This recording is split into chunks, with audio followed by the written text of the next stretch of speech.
तू वीडियो क्या बनाता है भाई? तू वीडियो क्यों बना रहा है? अरे भैया आप गुस्सा कर रहे हैं जी। हम सुने हैं कि आप सब स्टार का गाना सुनाते हैं, तो हम वही वीडियो बना रहे हैं कि गा के सुनाएंगे आप। पवन सिंह का होली सुनेगा ले बेटा ओसो के बिगाड़ दिहला होलिया चोलिया छोट लैला बहुना साले भर में साली तार चोलिया कैसे बढ़ गइल दुगुना।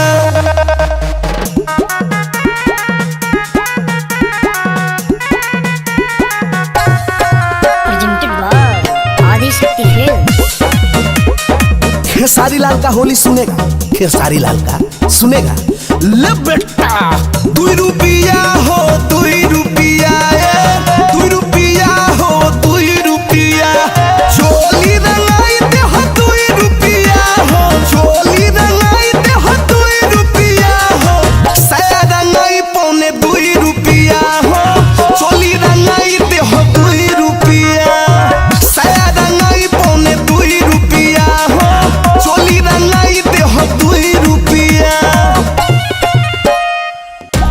दीपक दिलदार का होली सुनेगा, दीपक दिलदार का दिलदार कोट ले बेटा हाला बड़ी बिजो बबुआ के मौसी के रंगलो से गावे के चोर हाला बड़ी बिजो बबुआ के मौसी के रंगलो से गावे के चोर।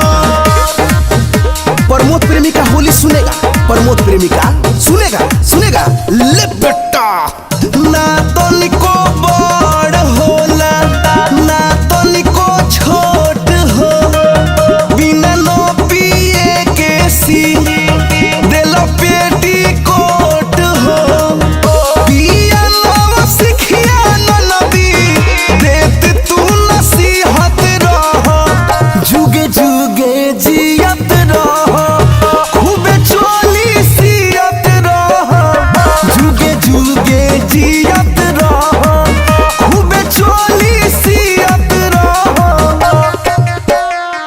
कल्लू का होली सुनेगा, अरविंद अकेला कल्लू का सुनेगा ले बेटा रहरी के 3 पाता 3 छित न रहे हितावा के 3 बहिनिया हितावा के 3 बहिनिया तीनों के तीनों खिलाड़ है हितावा के 3 बहिनिया।